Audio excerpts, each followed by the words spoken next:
रोज anchoring करते हैं हम लोग यहाँ बैठ के, रोज मिलते हैं। पता नहीं था आज फोन आएगा कि रोहित आईसीयू में है। सब जाते हैं आईसीयू में, हमारा दोस्त भी गया था। फिर खबर आई कि वो वेंटिलेटर पर है। मैं सुबह से बुलेटिन कर रही थी, डर लग रहा था, प्रेयर भी कर रही थी साथ साथ। पर आई नेवर थॉट कि ऐसा कुछ होगा। लास्ट सैटरडे जब मैं रोहित से मिली थी, रोहित ने मुझे कहा, मैंने उसको कहा सैनिटाइज करके जाना, बोला ये तो होना ही है सबको।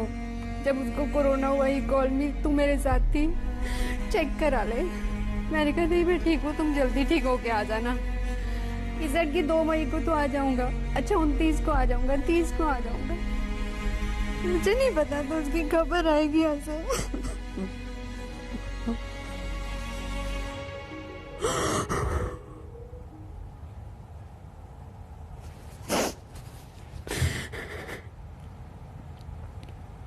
आप लोग दंगल देखते हैं, यही बैठ के वो दंगल करता था। मैं 2:30 बजे जाती थी, वो मेरा रिलीवर। रोहित तुम आ गए, अच्छा मैं मेकअप उतार लूं, हाँ तू जा, अब मैं आ गया हूँ, हाँ मैं हूँ तू जा। परिवार में सब साथ बैठते थे, बच्चों के बर्थडे साथ मनाते थे हम लोग। कभी नहीं सोचा था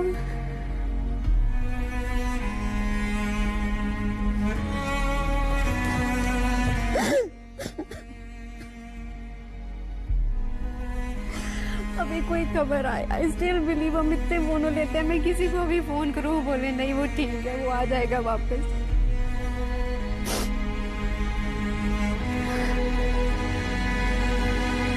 रोहित तुम्हारी फैमिली की नहीं है, हम लोगों के लिए बहुत बड़ा लॉस है, मेरे लिए बहुत बड़ा लॉस है।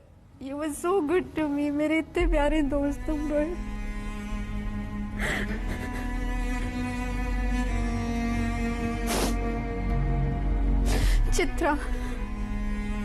चित्रा मैं क्या पूछूं तुमसे, क्या पूछूं चित्रा? अब तो कोई शब्द ही नहीं है पूछने के लिए।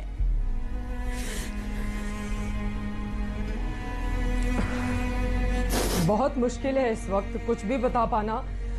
तकरीबन 12 बजे के आसपास ये खबर सामने आती है और तब से हम लोग भगवान से ये प्रार्थना कर रहे होते हैं कि हे भगवान ये गलत खबर साबित हो जाए। जिस अस्पताल में वो भर्ती थे, मैंने तुरंत वहां पे फोन किया उनके पीआरओ को, वो मेरे जानने वाले हैं।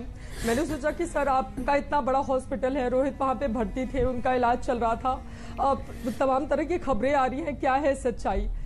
फिर उनकी ओर से बताया गया कि कल रात तक उनकी तबीयत ठीक थी, 10:30-11 बजे तक उनकी वाइफ उनके साथ थी। रात के 4 बजे अचानक से उनकी तबीयत बिगड़ती है और फिर उनको आईसीयू में शिफ्ट किया जाता है। उसके बाद डॉक्टर्स उनकी सेहत पर नजर बनाए रखते हैं और फिर दिन के 11-12 बजे के बीच इस तरह की खबर सामने आती है। बहुत मुश्किल है यहाँ पर नवजोत कुछ भी बता पाना, क्योंकि कोरोना के इस काल में इस तरह से बस बहुत ज्यादा मुश्किल हो रहा है कि मैं क्या कहूँ। उनकी 2 छोटी छोटी बच्चियां हैं। हम सब ने देखा कि अपनी बेटियों को लेकर रोहित कितना ज्यादा पजेसिव, हर पिता अपनी बेटी के साथ होता है, लेकिन उनकी वो तस्वीरें मैं जब देखती थी तब लगता था कि बहुत छोटी बच्चियां हैं। उनके एक हंसता खेलता परिवार। हमेशा एक फोटोग्राफ्स आई थी जिसमें लिखा हुआ था मेरे बेस्ट डैडी, और केक काटता हुआ पूरा परिवार दिखाई दे रहा है। उनकी 2 बच्चियां उनको प्यार करती हुई दिखाई दे रही है। वो बहुत छोटी हैं, वो एपीजे नोएडा में पढ़ती हैं, मेरे बच्चे के साथ में वो पढ़ती हैं। बहुत मुश्किल है उनके दर्द को बता पाना कि वो क्या सोच रही होंगी, उनके ऊपर क्या गुजर रही होगी। उनको तो इतनी समझ भी नहीं है। जो छोटी बच्ची है उसको तो इतनी भी समझ नहीं होगी कि पापा के साथ क्या हो गया।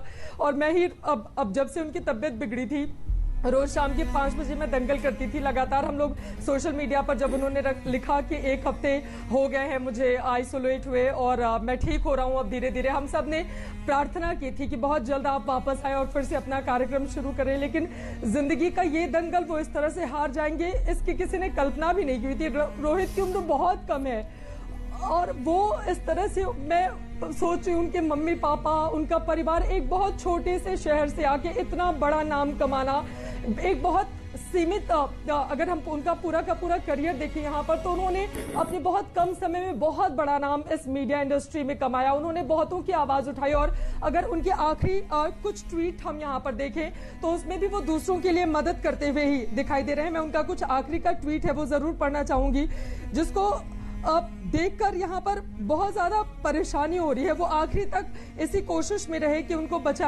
लोगों को बचाया जा सके।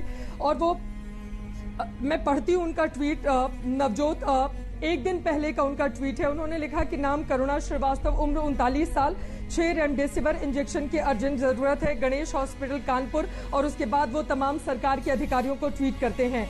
उसी दिन वो इस बात का भी जिक्र करते हैं कि कैसे कोरोना मरीज को 25 किलोमीटर ले जाने के लिए एम्बुलेंस से 42,000 रुपए लिए। इस तरह से फिर एक वो लिखते हैं कि रेमडेसिविर के लिए कैसे सीएमओ के पैर पकड़कर गिड़गिड़ाती हुई एक महिला, और उसके बावजूद वो अपने इकलौते बेटे की जान नहीं बचा सकी।